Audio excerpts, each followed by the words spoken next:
Fresh tensions between Israel and Iran have threatened to derail fragile peace efforts, with both sides exchanging strikes despite ongoing negotiations. The latest escalation comes as US President Donald Trump pushes for a final agreement with Tehran while publicly urging Israel not to retaliate further. Israel launched fresh strikes against military targets in western and central Iran on Monday, only hours after reports that US President Donald Trump had urged Israeli Prime Minister Benjamin Netanyahu to avoid further escalation. The Israeli military said it targeted Iranian military infrastructure, while Iran's Revolutionary Guard said the attacks involved air-launched ballistic missiles. The strikes marked another challenge to diplomatic efforts that have been underway for weeks to secure a broader agreement between Washington and Tehran. This was a response to Iranian missile strikes that occurred on Sunday night in Israel. Air raid sirens sounded across parts of Israel as defense systems moved to intercept incoming projectiles. The Revolutionary Guard described the attack as a warning following Israel's strike on Beirut's southern suburbs earlier in the day. Iran said any future attacks on Lebanon would trigger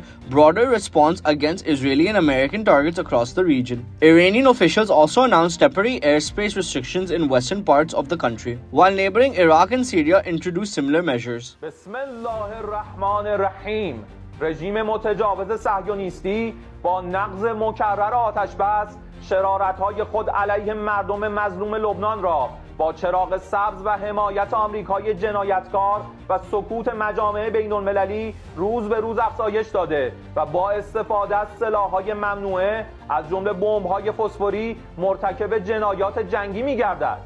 با وجود هشدارهای قبلی جمهوری اسلامی ایران، رژیم کودککش صهیونیستی با عبور از همه خطوط قرمز و افزایش حملات در جنوب لبنان زاویه بیروت را هدف قرار داده است. قبلا اخطار داده بودیم در صورت گسترش جنایت در زاویه بیروت اهدافی را در سرزمین‌های اشغالی مورد هجوم قرار می‌دهیم.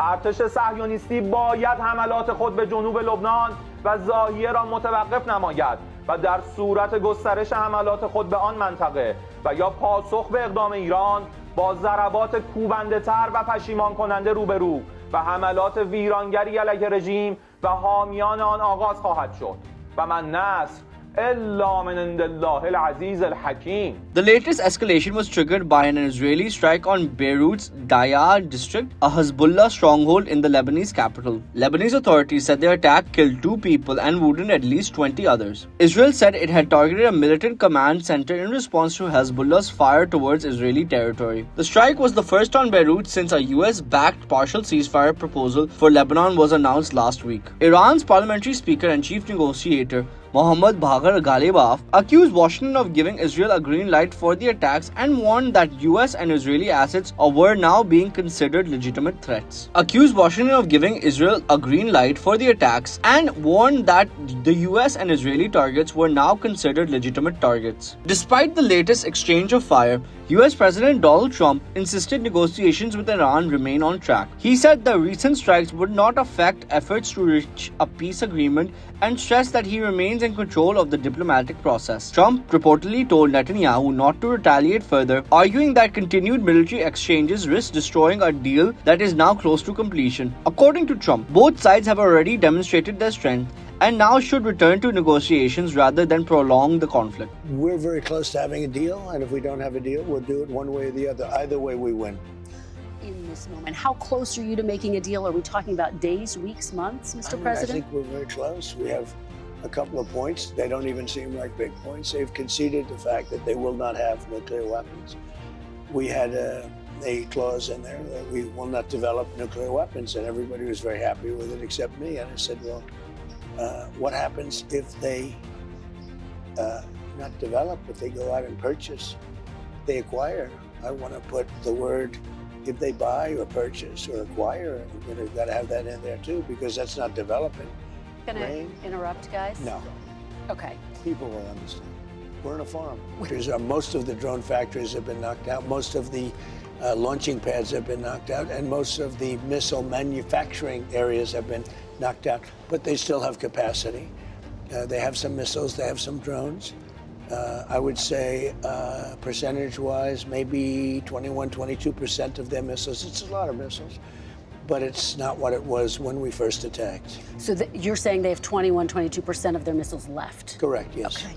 He said an agreement could be reached within days and urged Iran to return fully to the negotiation table. Trump also publicly criticized Israel's strike on Beirut, saying he was unhappy with the operation. While military intentions continue, diplomatic engagements has not stopped. Pakistan's Interior Minister Mohsin Naqvi visited Tehran over the weekend and met Iranian Foreign Minister Abbas Araghchi. The two sides reviewed bilateral relations and discussed Pakistan's ongoing mediation efforts aimed at ending the conflict. Naqvi also delivered a letter from Pakistan Prime Minister Shehbaz Sharif to Iran's Supreme Leader Ayatollah Mujtaba Khamenei. Iranian officials said discussions focused on broader diplomatic process and regional stability. Despite optimism from Washington, major obstacles remain. Iran continues to seek the release of roughly $24 billion in frozen assets, while the United States wants stronger commitments on regional security and nuclear issues before offering economic relief. Trump has rejected calls to release Iranian funds before an initial agreement is reached. Meanwhile, some officials in Washington are reportedly exploring whether frozen